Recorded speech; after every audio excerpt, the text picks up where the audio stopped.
அஸ்ஸலாமு அலைக்கும் ரஹ்மத்துல்லாஹி வபரகாத்துஹு. அல்லாவின் நல்லடியார்களே, எல்லாரும் எப்படி இருக்கீங்க? நல்லா இருக்கீங்களா? அல்ஹம்துலில்லாஹ். இன்றைக்கி நாம் விதியை பற்றி தான் பார்க்க போகிறோம். அதாவது அல்லாஹ் நம்மளுடைய விதியில் நாம் பிறக்கிறதுக்கு முன்னாடியே ஒரு 5 விஷயங்களை எழுதி முடிவு பண்ணி வச்சுட்டான். அந்த 5 விஷயங்களும் அல்லாஹ் நாடினபடி தான் கண்டிப்பான முறையில் நடக்க போகுது அப்படின்னு நபி ஸல்லல்லாஹு அலைஹி வஸல்லம் அவர்கள் கூறிய விஷயங்களை தான் பார்க்க போகிறோம். வாங்க நாம் வீடியோக்குள்ளே போகலாம். இறை தூதர் நபி ஸல்லல்லாஹு அலைஹி வஸல்லம் அவர்கள் கூறினார்கள், அல்லாஹ் அனைத்து அடியார்களுக்கும் 5 விஷயங்களை எழுதி முடித்து விட்டான். 1. ஒவ்வொருவரின் மரண நேரம். நாம் எப்போ மௌத்தாக போகிறோம் அப்படின்றதையும் மலக்குல் மௌத் நம்மளுடைய ரூஹை எப்போ எடுப்பாங்க அப்படின்றதையும் அல்லாஹ் ஏற்கனவே தீர்மானம் பண்ணி வச்சுட்டான். அதுபடி நமக்கான நேரம் வந்ததும் நம்ம எப்படி இருந்தாலும், எந்த சூழ்நிலையில் இருந்தாலும், எந்த இடத்துல இருந்தாலும் நம்மளுடைய மரண நேரம் வந்துருச்சுன்னா நம்மளுடைய மரணம் கண்டிப்பாக நிகழ்ந்தே தீரும் அப்படின்னு நபி ஸல்லல்லாஹு அலைஹி வஸல்லம் அவர்கள் நமக்கு அறிவிச்சிருக்காங்க. 2. ஒவ்வொருவரின் செயல், நல்லதோ கெட்டதோ. அல்லாஹ் நம்ம விதியில் இந்த நேரத்தில் இந்த நல்ல அமலை செய்யணும் அப்படின்னு எந்த அளவுக்கு நாடியிருக்கானோ அதே மாதிரி தான் இந்த கெட்ட விஷயத்தையும் நீ செய்வ அப்படின்னு நாடியிருக்கான். நம்ம கெட்ட விஷயம் செஞ்சோம் அப்படின்னு நமக்கு தோணுச்சுன்னா நாம் அல்லாவுக்கு பயந்து அல்லாஹ் கிட்ட பாவ மன்னிப்பு கேட்கணும். ஏன்னா விதியில் நமக்கு அல்லாஹ் நாம் கெட்டது செய்வோன்னு எழுதியிருந்தா நாம் பாவ மன்னிப்பு கேட்கணும் அப்படின்றதையும் எழுதியிருப்பான். இன்ஷா அல்லாஹ் கண்டிப்பாக நம்ம ஏதாவது கெட்டது செஞ்சிட்டோம் அப்படின்னு நம்ம மனசுக்கு தோணுனாலே உடனே அல்லாஹ் கிட்ட பாவ மன்னிப்பு கேளுங்க. 3. ஒவ்வொருவரையும் அடக்கப்படும் இடம்.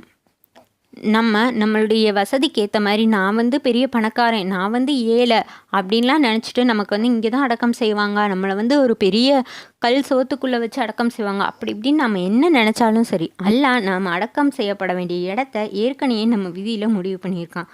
அந்த இடத்துல தான் நம்மளுடைய அடக்க ஸ்தலம் அமையுமே தவிர நாம் ஆசைப்பட்ட மாதிரி கண்டிப்பான முறையில் அமையாது அப்படின்னு அல்லாஹ் கூறியதா நபி ஸல்லல்லாஹு அலைஹி வஸல்லம் அவர்கள் நமக்கு அறிவிச்சிருக்காங்க. 4. ஒவ்வொருவருடைய வயது. நம்மளை சுற்றியே நம்ம பார்க்கக்கூடிய நிறைய விஷயங்கள், சின்ன குழந்தையும் மௌத்தாகும், பெரிய வயசானவங்களும் மௌத்தாவாங்க, நடுத்தரமாக இருக்கக்கூடியவர்களும் மௌத்தாவாங்க. காரணம் என்ன தெரியுமா? அல்லாஹ் அவங்க எல்லாருக்குமே இந்த வயசில் நீ மௌத்தாகணும், இந்த இடத்துல நீ மௌத்தாகணும், இந்த இடத்துல நீ அடக்கம் செய்யப்படணும் அப்படின்னு நம்மளுடைய விதியை முழுசாக எழுதி முடித்ததுனால நம்மளுடைய மரண வயது வந்ததுமே நம்மளுடைய மரணம் கண்டிப்பாக நம்மளை நிகழ்ந்தே தீரும். 5. ஒவ்வொருவருக்கும் கிடைக்க இருக்கும் ரிஸ்க். நாம் அல்லாஹ் கிட்ட யா அல்லாஹ் எனக்கு இதை குடுறா அல்லா, யா அல்லாஹ் எனக்கு அதை குடுறா அல்லா அப்படின்னு நம்ம எவ்வளவு தான் கேட்டாலும் அல்லாஹ் நம்ம விதியில் இதுதான் உனக்கு கிடைக்கணும், இதுதான் உனக்கான ரிஸ்க்கு அப்படின்னு நாம் பிறக்கிறதுக்கு முன்னாடியே நமக்காக முடிவு செஞ்சு தான் நம்மளை இங்கே அனுப்பி வச்சுருக்கான். அப்படிப்பட்ட சூழ்நிலையில் நாம் ஏன் தேவையில்லாமல் மற்றவங்களோட ரிஸ்க்கை பார்த்தும் மற்றவங்களுடைய வாழ்க்கையை பார்த்தும் பொறாமப்பட்டுக்கிட்டு இருக்கோம்?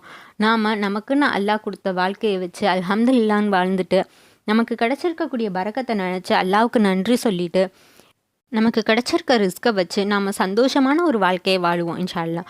சரி, இப்படி நம்மளுடைய விதியில் அல்லாஹ் நம்மளுடைய மரண நேரத்தில் இருந்தும் நம்மளுடைய அடக்கஸ்தலம் வர எங்கே அப்படின்றத முடிவு பண்ணிட்டான்னா நாம் எதுக்காக நன்மைகள் செய்யணும், தீமைகள் செய்யணும், நாம் எதுக்காக நம்ம பாட்டுக்கு வாழ்ந்துட்டு போகலாம்ல? ஏன்னா எல்லாமே நம்ம விதியில் ஏற்கனவே அல்லாஹ் எழுதி வச்சிட்டான். அப்படின்னா நாம் நன்மை செஞ்சு தான் ஆகணுமா? நம்ம நன்மை செய்யாமல் இருக்கனால நம்ம தீமை செஞ்சு தான் ஆகணுமா?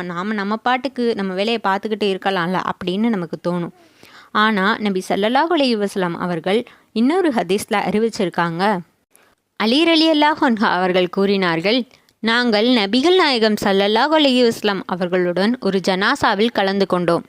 அப்போது அவர்கள், உங்களில் யாராக இருந்தாலும் நரகத்திலும் சொர்க்கத்திலும் அவரது இடம் முடிவு செய்யப்படாமல் இல்லை என்று கூறினார்கள். நாங்கள் இதன் மீது நம்பிக்கை வைத்து ஏதும் செய்யாமல் இருக்கலாமா என்று நபி தோழர்கள் கேட்டார்கள்.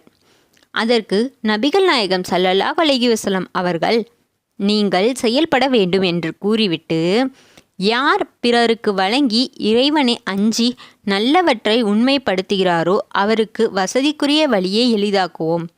யார் கஞ்சத்தனம் செய்து தேவையற்றவராக தன்னை கருதி நல்லதை நம்ப மறுக்கிறாரோ சிரமமானதற்கு அவருக்கு வழியை ஏற்படுத்துவோம் அப்படின்ற வசனத்தை நபி ஸல்லல்லாஹு அலைஹி வஸல்லம் அவர்கள் ஓதி காமிச்சிருக்காங்க.